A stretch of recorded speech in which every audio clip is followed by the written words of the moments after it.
Are you leaving your classroom when it's still dark outside? Are you lugging home a tote bag filled with papers to grade and lessons to plan? If this sounds familiar to you, believe me, I can relate. I used to do the same thing. I would work so much and was getting burnt out. In fact, I was questioning whether or not I had made the right career choice in becoming a teacher. Rest assured, you made the right choice. Being a teacher is one of the most important jobs on the planet. But what we can do is we can change our teacher mindset regarding our workday, our tasks, and our productivity. I'm here to help. Let's dive in. The first step in creating a healthy work-life balance is to develop your mantra. Or for me, it's one question that I ask myself all day long to keep me focused, to keep me from spiraling, to keep me from becoming a puddle on the floor. This one question has saved me, and it's really helped me to be able to focus on my to-do list.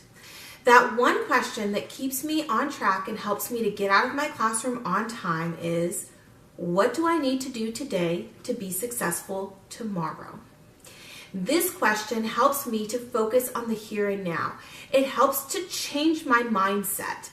If this question, what do I need to do today to be successful tomorrow, is something that can work for you, please check out my website, teachingintherealworld.com.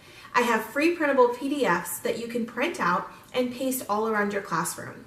I keep this mantra on my door so that as I'm coming and going, I remember, what do I need to do today to be successful tomorrow?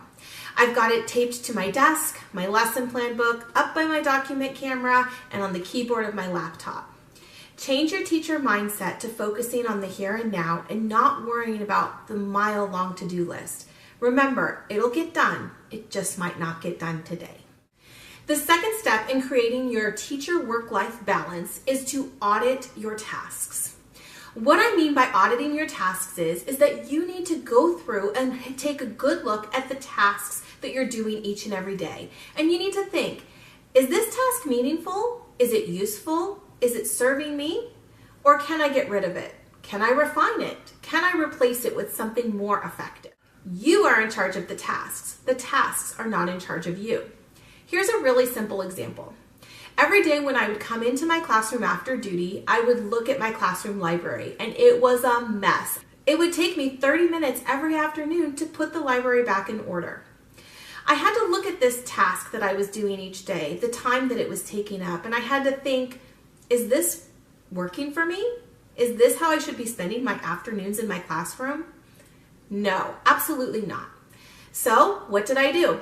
I assigned a student librarian, and I found that students respected it more when they were the ones that had to be in charge of it. This is just a simple example of how you have to look at the time that you're spending, and auditing your tasks and your time will help you to manage it better. Another thing that you're going to want to audit or look at is your socializing at school. Believe me, I know that socializing with teachers is so important. Only a teacher understands a teacher.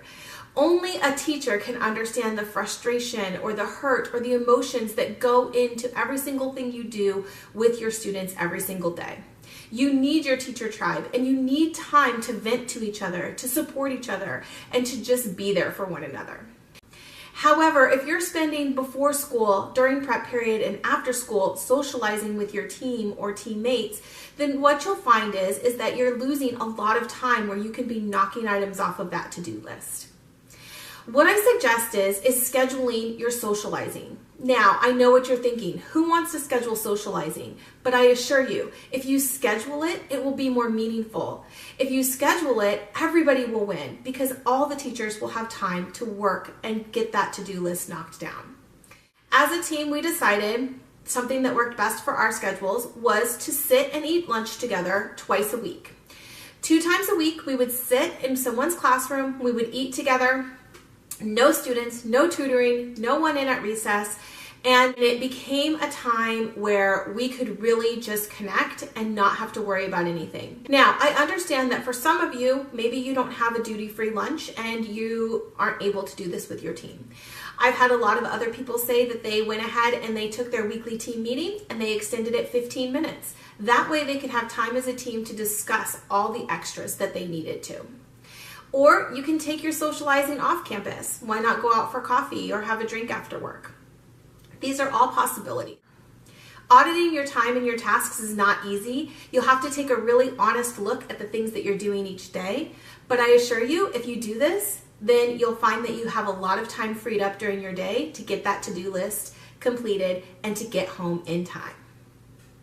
The third step to making sure that you create an amazing work-life balance as a teacher is to triage your tasks. What I mean by this is that you're going to treat your tasks the same way an emergency room would treat their patients. If a patient came in and they were having a stroke or couldn't breathe, they would be seen and taken care of right away. You're going to treat your tasks the same way. The ones that are on fire, the ones that need the most attention, that's what you are going to handle first. At the same time, if you enter an emergency room, waiting room, and you have a headache or a fever, you're going to have to sit and wait in that waiting room for a little bit. They'll see you, they'll get to you, but you're going to have to wait. It's the same thing with your tasks. The ones that can wait until prep period or after school or a time when things aren't as hectic, you'll have to put those on the back burner. You'll still get them done, but you need to let them wait in the waiting room. If you're not sure how to triage your tasks, please check out my website, teachingintherealworld.com. I have a free printable to-do list.